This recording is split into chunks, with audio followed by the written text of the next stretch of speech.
चर्बी पगलाकर स्मार्ट बना दे, वजन कैसे कम किया। लोग पूछने के लिए आगे पीछे घूमेंगे। जितने राज कम बनाओगे इतने ही धोखे कम खाओगे, क्योंकि हमारी कमजोरियां ही दुश्मन को ताकतवर बनाती हैं। नाज़रीन, आज मैं आपकी खिदमत में एक ऐसा वजीफा लेकर हाजिर हुआ हूँ जिसकी बरकत से और अल्लाह के हुक्म से आपका मोटापा ख़त्म हो जाएगा और आप एक खूबसूरत शख्सियत के मालिक बन जाएंगे। आजकल हर शख्स चाहता है कि वो स्मार्ट हो और एक खूबसूरत शख्सियत का मालिक हो। अगर वो मोटापे का शिकार हो जाता है तो उसकी शख्सियत मान पड़ जाती है। अगर आप भी मोटापे का शिकार हैं और मोटापे से हमेशा हमेशा के लिए निजात चाहते हैं तो मेरे आज के इस बताए हुए वजीफे पर अमल करें और मोटापे को हमेशा हमेशा के लिए रुखसत करें।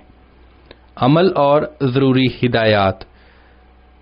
ये वजीफा आपने नमाज मगरिब के बाद करना है और सूरतुल राद की आयत नंबर 36 को और सूरह कौसर को मिलाकर 7 मरतबा पढ़ना है। 3 मरतबा दरूद पाक पढ़ना है। आखिर में अल्लाह ताला से दुआ मांगनी है। इस अमल को 60 रोज तक करना है। इंशाअल्लाह इस वजीफे की बरकत से और अल्लाह के हुक्म से आपका वजन दिन ब दिन कम होता जाएगा और अल्लाह के हुक्म से आप बिल्कुल स्मार्ट हो जाएंगे।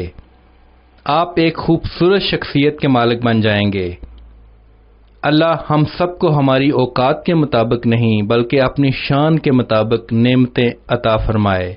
इस वजीफा की इजाज़त के लिए कमेंट सेक्शन में आमीन लिखें। वजीफा करने से पहले कुछ सदका व खैरात कर लिया करें। अगर नहीं कर सकते तो कम से कम लाइक और शेयर करके सदका जारिया में अपना हिस्सा डालें। जिसने वजीफा के लिए कमेंट कर दिया है उन सबको इजाज़त है।